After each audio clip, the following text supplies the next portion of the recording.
285장 주의 말씀 받은 그날.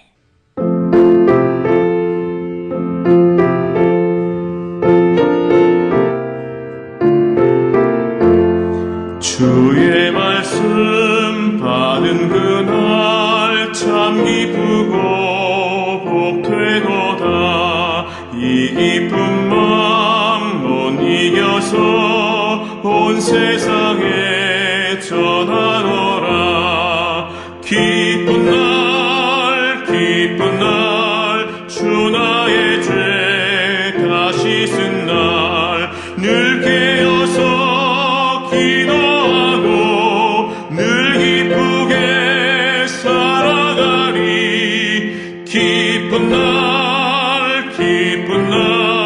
주 나의 죄 다시 쓴 날 이 좋은 날 내 천한 몸 새 사람이 되었으니 이 몸과 마음 다 바쳐서 영광의 주를 섬기리. 기쁜 날 주 나의 죄 다시 쓴 날 늘 깨어서 기도하고 늘 기쁘게 살아가리. 기쁜 날 주 나의 죄 다시 쓴 날.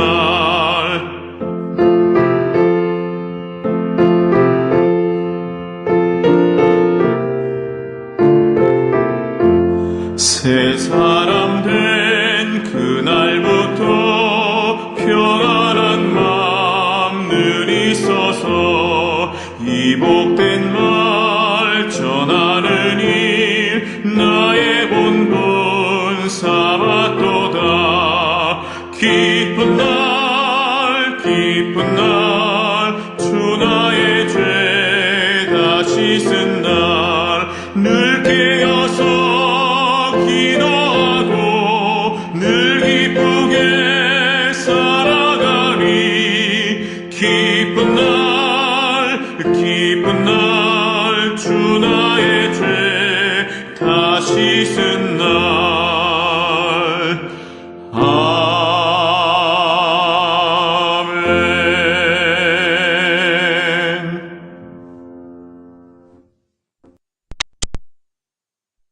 In paradiso dedicante angeli in tuo adventus suscipiante materes et perducante in civitatem sanctam Jerusalem in paradiso.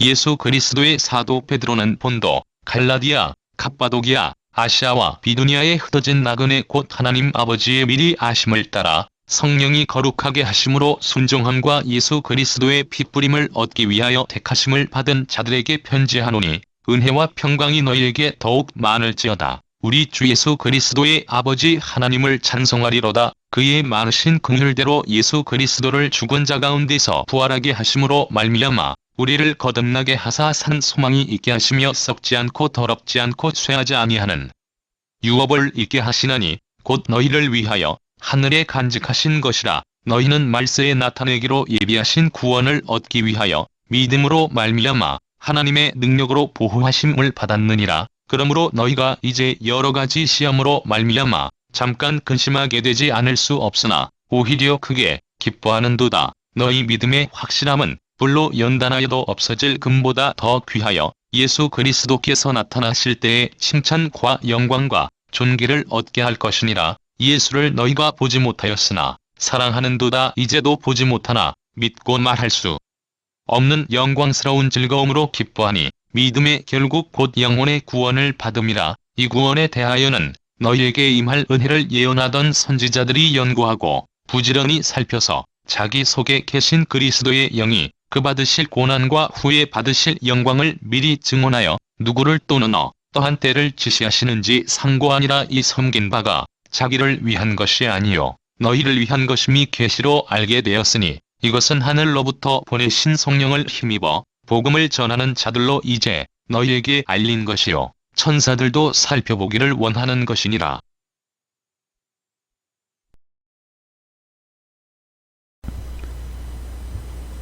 오늘은 구원으로 인한 미래의 보장이라고 하는 제목으로 여러분들과 함께 은혜를 나누고자 합니다. 오늘 본문인 베드로전서 1장에는 베드로는 자신이 쓴 편지임을 밝히며 수신자와 흩어진 성도들에 대한 온한 인사를 전합니다. 그리고 이어서 베드로는 그리스도의 구속 사역을 통해 성도에게 한 소망을 주시고 또 하늘에 간직하게 하신 기업을 있게 하신 하나님을 찬송하고 있습니다. 전승에 따르면 베드로는 오늘 본문인 베드로 전서를 기록한 후에 1년 6개월 내지는 2년이 채 안 되어 순교를 했다고 전해집니다. 얼마 지나지 않아 곧 순교를 당할 처지에 놓인 베드로나 박해의 직면에 있는 수신자들을 생각할 때 하나님을 찬송한다 라고 하는 이와 같은 베드로의 고백은 적절해 보이지 않습니다.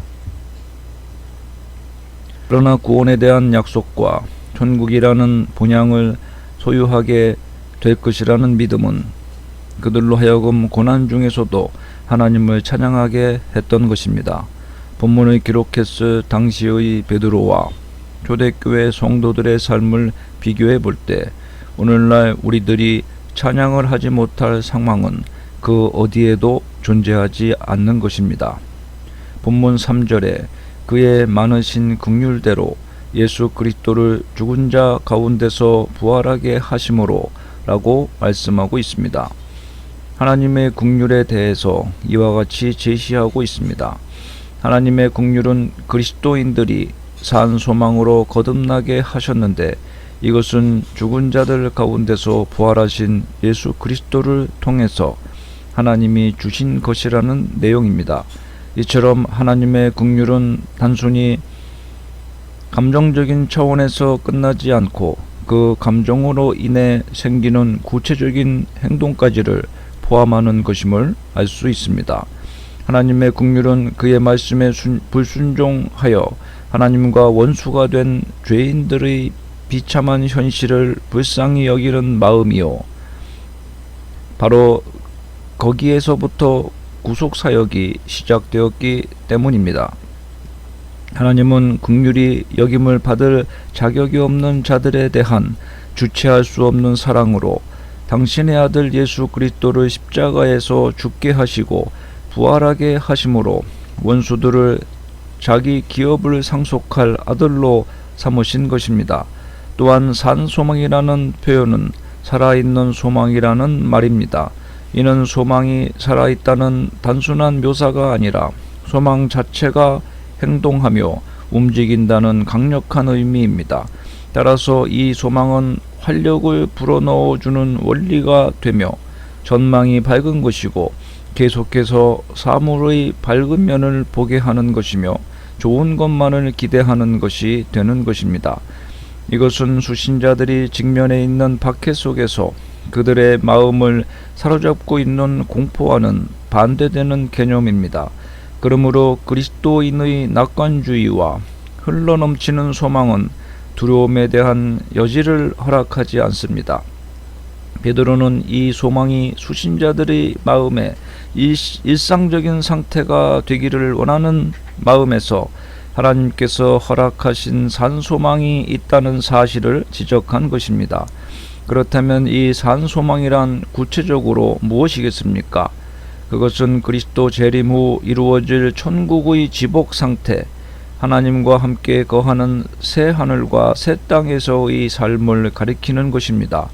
그리스도인들이 불같은 고난, 용광로와 같은 시련의 한복판을 살아가야 하면서도 내적 기쁨과 신앙의 확신을 잃지 않을 수 있는 이유는 바로 이와 같은 확실한 소망이 있기 때문입니다. 바로 이러한 소망을 주시기 위해 하나님은 그의 독생자 예수 그리스도를 십자가와 부활의 전 과정을 겪게 하신 것입니다. 본문 4절에 보면 썩지 않고 더럽지 않고 쇠하지 아니하는 유업을 있게 하시나니 라고 말씀하고 있습니다. 천국의 기업과는 달리 이 세상의 기업은 썩으며 더럽고 쇠하는 반면에 천국은 그렇지 않다는 사실을 암시하고 있습니다. 이처럼 성도들이 장차 상속하게 될 천국이라는 기업은 이 세상 기업과는 본질적으로 다르며 구약시대의 이스라엘이 기업으로 받았던 가나안 땅과 비교할 수 없을 정도로 완벽한 것입니다.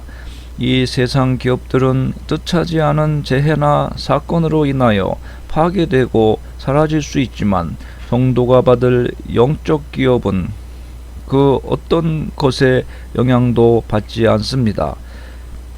영원 무궁토록 시들지 아니하는 견고한 자태를 유지하는 기업이 바로 성도들에게 상속된 천국 기업인 것입니다. 곧 너희를 위하여 하늘에 간직하신 것이라고 말씀합니다. 이 기업으로 번역된 필레로 로미안이라는 말은 소유물 혹은 유산이라는 의미를 가집니다. 즉 자본을 투자하여 일으킨 산업으로서의 기업이 아니라 부친으로부터 상속받는 유산으로서의 기업을 말합니다. 그런데 이 기업이 하늘에 간직하신 것이라고 말씀하고 있습니다. 간직한다는 것은 비축하다, 예약하다라는 의미를 지닌 것으로 하나님께서는 그리스도인들을 위하여 아무도 침범할 수 없는 하늘에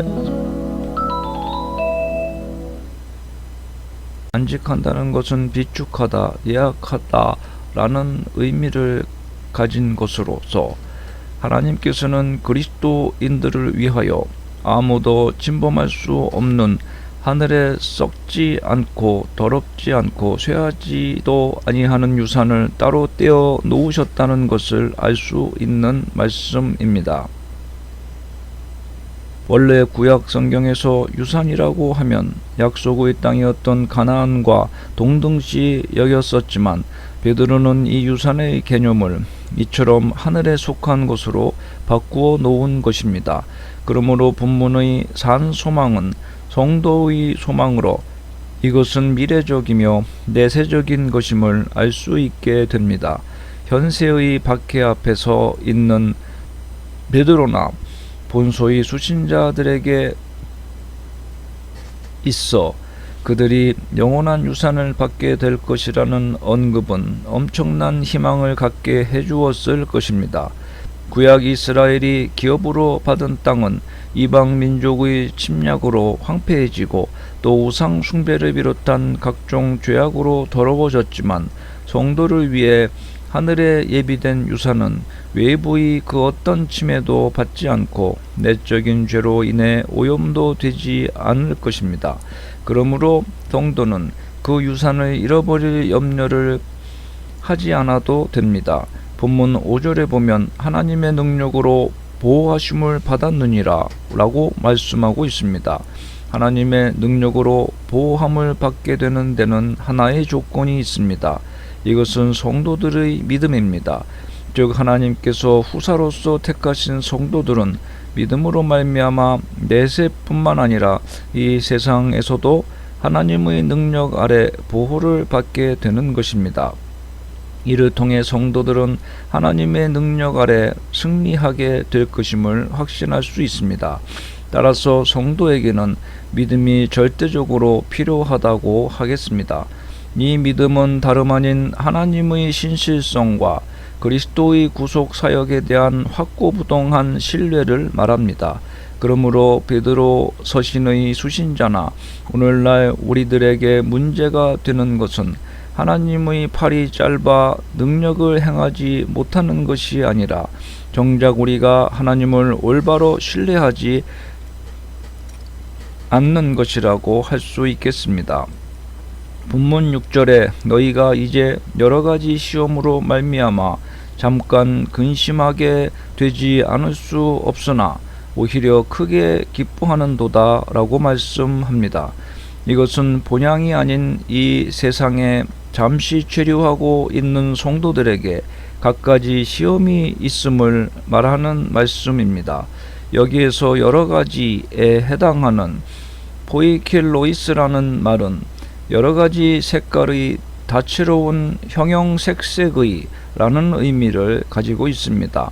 마치 아름다운 그림이 수놓아져 있는 자수판의 뒷면에 여러 색의 시들이 어지럽게 얽히고 설켜 있는 것처럼 성도의 삶에도 수많은 다양한 시험들이 놓여 있다는 사실을 나타냅니다.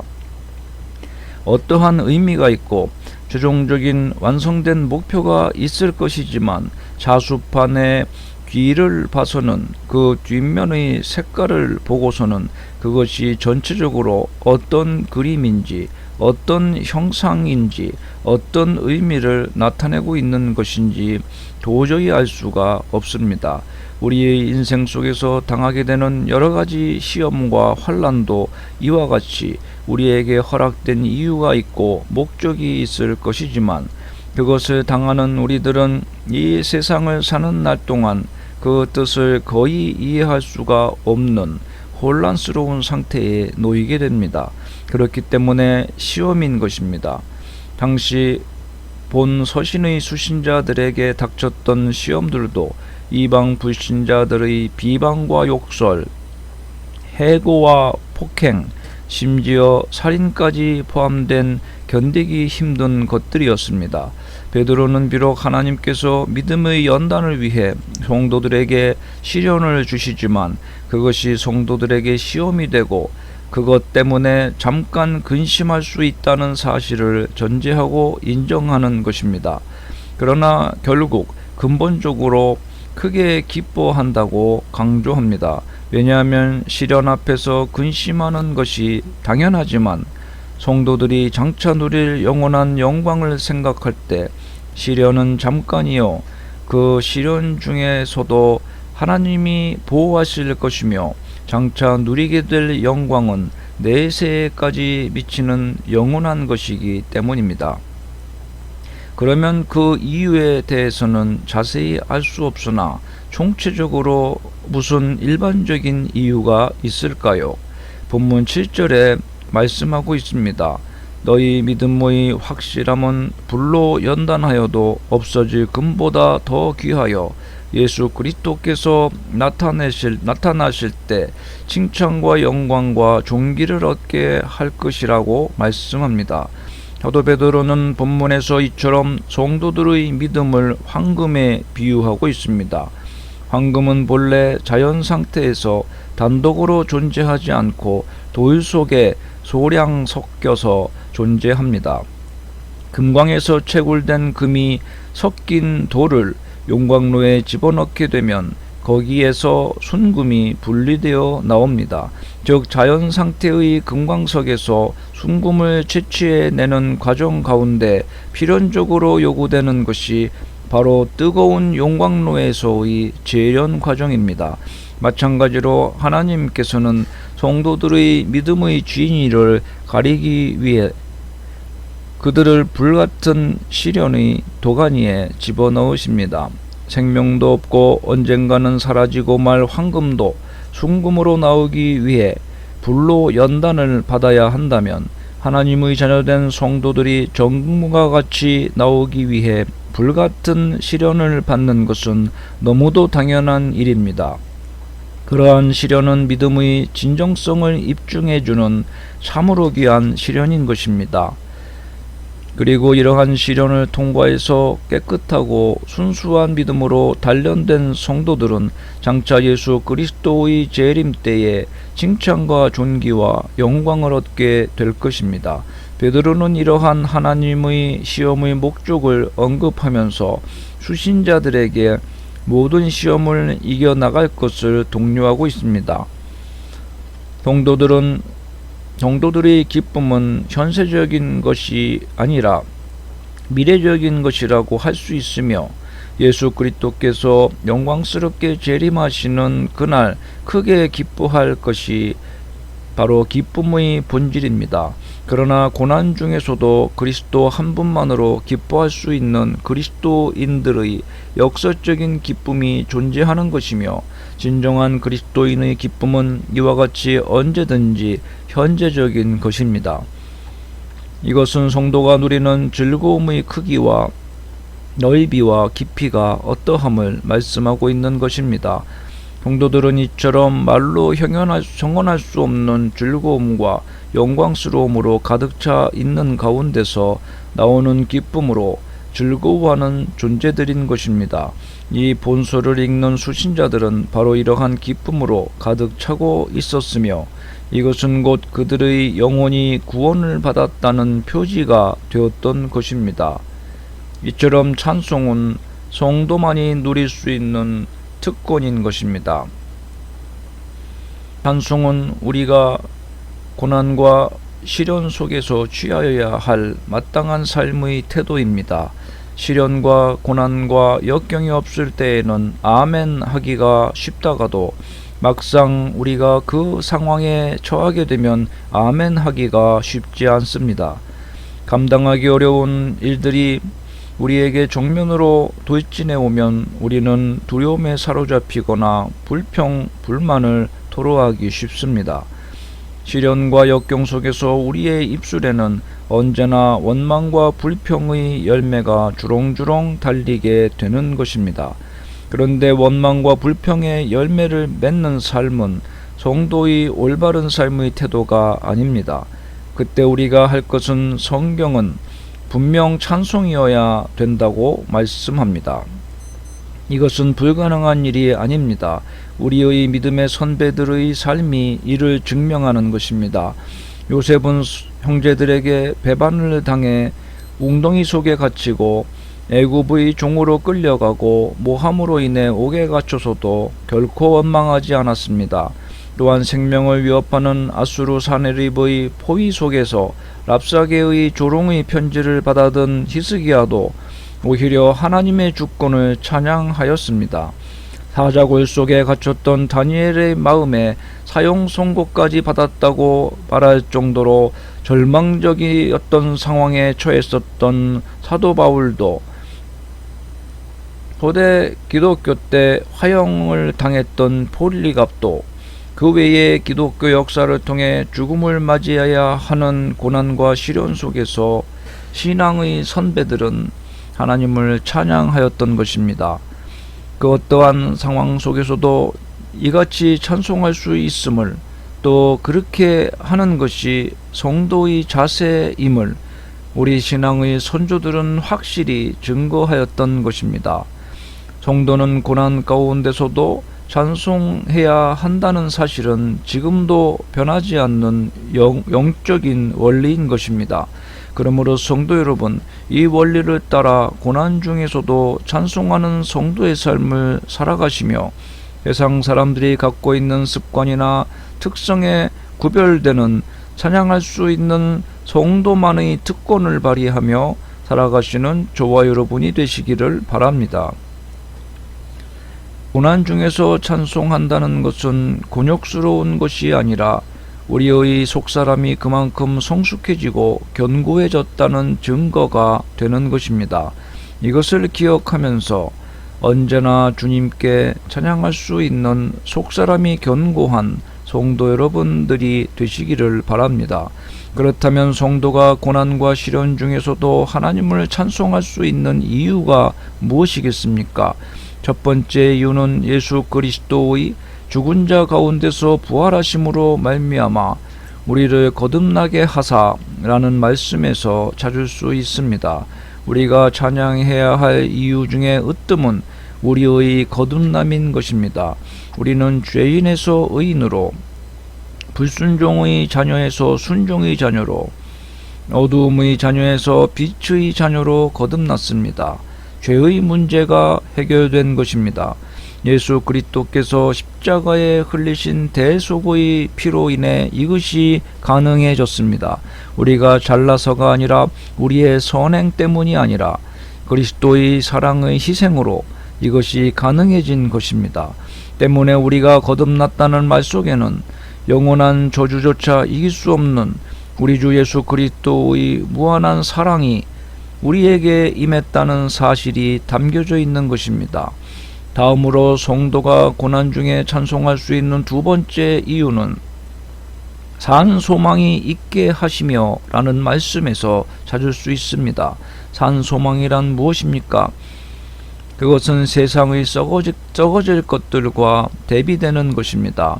돈, 명예, 지위 등을 갈망하며 살아가는 사람들은 죽음 앞에서 혹은 이 세상의 종말 앞에서 그것이 허망함을 맛볼 것입니다. 아무리 움켜잡아도 숨을 거두면 모든 것이 쓸데없기 때문입니다. 하지만 우리에게 있는 그리스도의 부활로 가능케 된 부활의 소망은 죽음을 넘어서는 것입니다. 이 땅에 속한 것이 아니라 하늘에 속한 것입니다. 잠시가 아니라 영원한 것입니다. 따라서 이 세상의 어떤 고난도 이 소망을 꺾지 못합니다. 성도는 이 영원한 소망의 절대 가치를 두며 살기에 세상에서 잠시 겪는 고난을 거뜬히 이길 수 있는 것입니다. 또 고난 속에서도 소망을 품으며 찬송할 수 있습니다. 우리가 고난당할 때 왜 찬송해야 하는가는 이 세상이 줄 수 없는 평안과 위로를 경험하기 때문입니다. 그러므로 성도의 인생은 어떤 상황에서도 외롭지 않으며 어떤 일을 당해도 당황하거나 불평할 일이 없는 것입니다. 하나님의 보호하시는 능력은 성도를 감싸는 요새가 되어 성도를 넘어뜨리고 성도에게 영원한 사망을 주려는 모든 공격을 무력화시키고 있습니다. 이러한 신앙을 깨달은 앤드루 머레이는 하나님의 보호는 성도의 모든 것을 보호하는 것이며 이 보호는 전능하신 하나님의 보호이며 그 보호는 계속적이고 끊임없는 보호이다 라고 하였습니다. 곧 전능의 하나님이 성도에게서 단 한순간도 눈을 떼지 않으시고 불철주야로 성도를 보살피시는 것입니다. 쉬지도 주무시지도 않고 우리를 보살피고 계시는 것입니다. 그러므로 우리 모두는 하나님의 보물입니다. 모든 성도가 하나님의 지부의 가보인 것입니다. 우리 모두는 하나님의 지대한 관심과 사랑과 실제적인 보호 가운데 사는 것입니다. 이는 신앙이 위협받고 신앙으로 인해 고통받는 상황 속에서도 마찬가지입니다. 그러므로 우리는 다윗의 고백처럼 사망의 음침한 골짜기로 다닐지라도 해를 두려워하지 않을 것은 주께서 나와 함께 하심이라. 주의 지팡이와 막대기가 나를 안위하시나이다 라고 당당하게 외쳐야 할 것입니다. 그리고 우리를 능력으로 보호하시는 하나님을 신뢰하며 최종적 구원에 이르기까지 견고한 믿음을 견지해야 할 것입니다. 여러분, 우리에게 이와 같은 구원을 전하는 성경이 있다는 것은 너무나 큰 은혜입니다. 성경이 담고 있는 내용은 교양서적과는 질적으로 다릅니다. 성경은 우리에게 진리를 제공합니다. 구원의 길을 제공합니다. 또 현실적인 삶 속에서 어떤 생활 태도로 살아야 할지에 대한 자세한 기록이 담겨 있습니다. 즉 인간의 기원과 궁극적인 목표, 그리고 어떤 삶을 살아야 하는지에 대한 정확한 해답이 있는 것입니다. 그러므로 우리는 성경을 읽는 것을 소홀히 할 수 없습니다. 읽어야 합니다. 그러나 더욱 중요한 것은 읽은 것을 삶의 현실에서 적용하는 것입니다. 그래야 할 때 믿음의 시험도 거뜬히 이겨낼 수 있는 것입니다. 그리고 마침내 우리는 성경이 지시한 대로 영원한 승리의 자리에서 영원히 주님을 예배하게 될 것입니다. 기도합시다. 우리에게 영원한 천국을 기업으로 주신 하나님 아버지, 이 세상에서 날마다 순간순간 당하는 고난과 시련 앞에 때로는 낙심하고 좌절하며 원망과 불평하기도 하는 부족한 저희들이지만 성경에 기록된 하나님의 생명의 말씀을 늘 의지하고 확신하며 주 예수 그리스도의 십자가의 보혈의 은혜를 묵상하며 성령의 도우심을 받아서 영원한 천국의 복락과 하나님의 보호하심을 믿으며 현세의 모든 고난 가운데서 믿음의 연단을 받아 하나님을 찬양하며 영광 돌릴 수 있는 승리의 삶을 날마다 살아가게 하여 주시옵소서. 예수님의 이름으로 기도합니다. 아멘.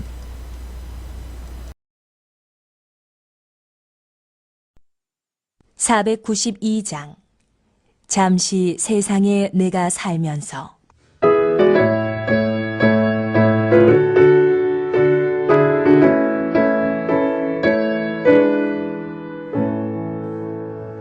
잠시 세상에 내가 살면서 항상 찬송 부르다가 날이 저물어라 하시면 영광 등에 나가리. 열린 천국문 내가 들어가 세상 짐을 내려놓고 빛난 멸류관 받아 쓰고서 주와 함께 길이 살리.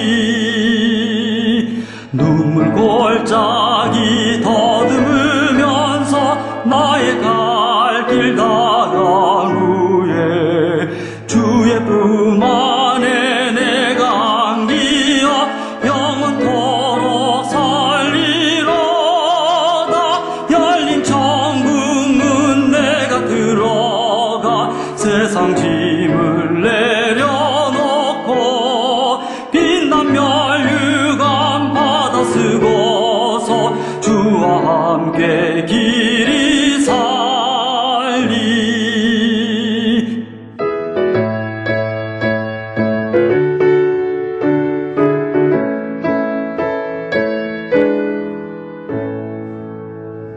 나의 가는 길 멀거하며 산은 높고 고름 깊어 고난 나의 몸 쉴 곳 없어도 복된 날이 밝아오리. 열린 천국문 내가 들어가 세상 짐을 내려놓고 빛난 멸류관 받아 쓰고서 주와 함께 길이 살리. 한숨 가지고 죽음